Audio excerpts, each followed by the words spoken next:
Welcome to the Wednesday Project. This is a space for slowing down, paying attention, and learning to stay present with what's true, even when what's true is complex, unresolved, or even mysterious.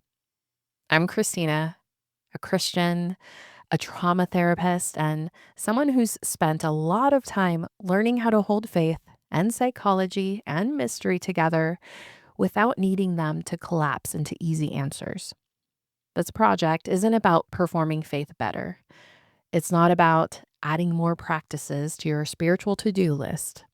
It's about learning to be human again, attentive, honest, embodied, and awake to the presence of God in the middle of ordinary life. And I want to be clear about something from the start. I'm not here as the expert at the front of the room. I have training, I have clinical experience, and I've spent years integrating faith and psychology and trauma work. But when it comes to this, when it comes to paying attention and staying curious and learning to see, I'm sitting at the table with you. I'm a fellow student, working this out in my own life, in my own body, and in my own faith, just like you are. So this isn't about me teaching at you. It's an invitation to sit together and pay attention. And I want to begin with something that might sound small, but isn't. Curiosity. Not as a personality trait, not as intellectual exploration, but as a posture. One many of us were taught, directly or indirectly, was dangerous. You've probably heard the phrase, curiosity killed the cat. It's meant as a warning. Don't ask too much. Don't wander too far. Don't notice what you're not supposed to see. And for a lot of us, this message landed deep, especially in faith spaces, especially in families or systems where stability depended on certainty and certainty depended on not asking questions. So we learned something early. Curiosity threatens belonging. Curiosity threatens safety. Curiosity is something to manage, suppress, or spiritualize away. But here's what I want us to sit with today. What if curiosity wasn't framed as dangerous because it destroys us? What if it was framed as dangerous because it interrupts control? Many of us can feel, somewhere in our bodies, the moment curiosity started to feel unsafe. Maybe it was asking why one too many times as a child and hearing the edge in a parent's voice. Maybe it was questioning something in church and feeling the room go quiet. Maybe it was noticing a contradiction and being handed an explanation before you even had time to sit with what you noticed. And often, those responses weren't malicious. They came from people trying to protect us from doubt, from confusion, from what they believed was spiritual danger. But what we absorbed, intended or not, was this: certainty is safety. Answers are armor, and curiosity is a liability. So we learned to override our questions quickly, to explain discomfort before we felt it, to correct reactions instead of noticing them. And for many of us, that worked for a while until it didn't. Because when curiosity is shut down long enough, something happens. We stop noticing what's actually true. We start defending conclusions we never examined. We participate in families, churches, and systems without realizing we're participating. We go along. And going along, when attention has gone quiet, isn't faithfulness. It isn't obedience. It's compliance. And many of us didn't choose it. We adapted to it. And I don't believe that's what God is after. When I read scripture, I don't see a God threatened by curiosity. I see a God who assumes it. Scripture speaks to those who have eyes to see and ears to hear. That language assumes openness, presence, a willingness to notice what's actually there, not just what we expect or have been told to see. You can't see if you're already closed. You can't hear if you're defending certainty. And Jesus embodied this. He didn't avoid answers, but he also didn't hand them out to people who weren't actually looking. He asked questions that required people to notice what they had stopped paying attention to. To the disciples, he asked, "Who do you say that I am?" To the blind man, "What do you want me to do for you?"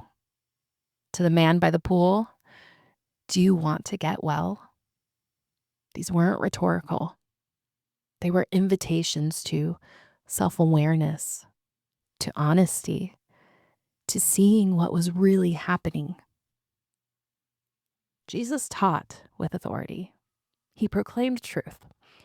But he also knew that sometimes the most faithful thing you can do isn't give an answer.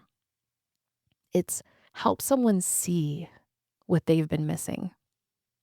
He disrupted certainty, especially religious certainty, especially when it had hardened to something that looked like faithfulness, but functioned like control.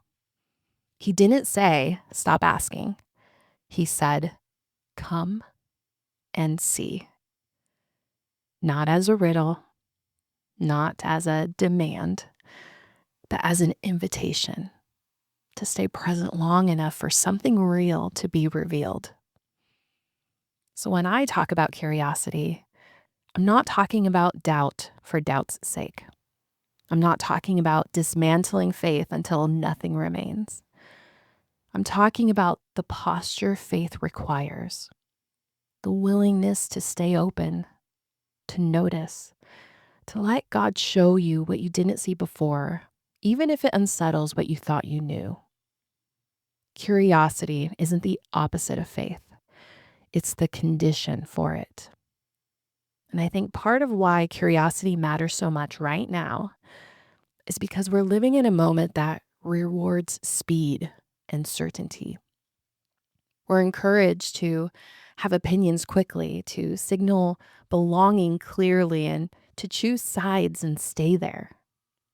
And when that posture creeps into faith, something quiet but serious happens. We stop paying attention. We confuse conviction with certainty. We confuse confidence with wisdom.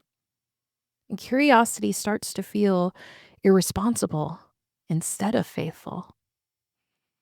But that's not what Scripture shows us. Scripture doesn't rush us towards certainty. It invites us to see. For many of us, curiosity has felt like collapse, like pulling one thread and watching everything unravel. And if that's been your experience, it makes sense. Curiosity can be destabilizing when it's rushed, when it's forced, when it's done in isolation, or when it becomes a performance instead of a practice. But here's what I've learned, both clinically and personally. Slow curiosity doesn't collapse us. Grounded curiosity, embodied curiosity, curiosity held in relationship and in the presence of God, that doesn't pull the rug out. It deepens the foundation. Curiosity, when it's regulated, doesn't threaten faith. It strengthens it. Because this isn't about questioning everything all at once. It's about learning to notice without immediately fixing, resolving, or explaining. It's about creating enough internal space, enough nervous system capacity to stay present with what's true, even when what's true is uncomfortable or unresolved. That takes practice. And here's the image I want you to hold. Curiosity is like entering the ocean.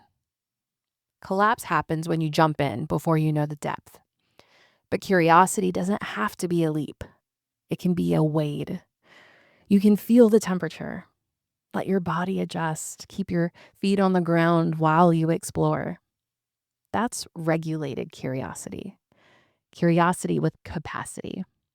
Not reckless, not urgent, not demanding that everything makes sense right now. But collapse is different than curiosity. Collapse is when the floor drops out, when you can't find your center, when every question feels like it's unraveling everything you've ever believed. Collapse is overwhelm. It's dysregulation. It's the body saying, I can't hold this much uncertainty right now. And listen, if you've experienced that, you're not alone and you're not failing. But curiosity is different. Curiosity is openness. It's wonder. It's inquiry that doesn't have to resolve immediately. In trauma therapy, one of the first things we learn is this: the body needs to feel safe enough to notice. If your nervous system is in survival mode, curiosity isn't accessible. And many of us learned early that noticing equals danger. So we adapted. We overrode. We explained quickly. Those strategies worked for a time, but they also cost us presence. So when I talk about curiosity without collapse, I'm talking about restoring the conditions where noticing becomes safe again, where questions don't dismantle faith, where discomfort doesn't require immediate spiritualization, where mystery doesn't mean you've done something wrong. That isn't destabilizing. That's maturity. Over the next few episodes, we'll be exploring what this looks like in ordinary life. For now, I just want to offer one small way to begin.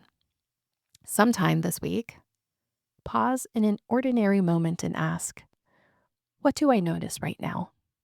Not what should I do? Not what does this mean? Just what do I notice? And if nothing else, let this be true. God isn't afraid of what you notice. God isn't threatened by your questions or your uncertainty. Certainty is not the same as trust. You can wrestle with God and still be in relationship with him. Jacob did, and God renamed him. What God invites us into again and again is seeing, actually seeing. Before you go, notice what stayed with you. Not what you agreed with, not what you understood, but what lingered. You don't have to resolve it. Just notice it. That's the practice. For now, just come and see.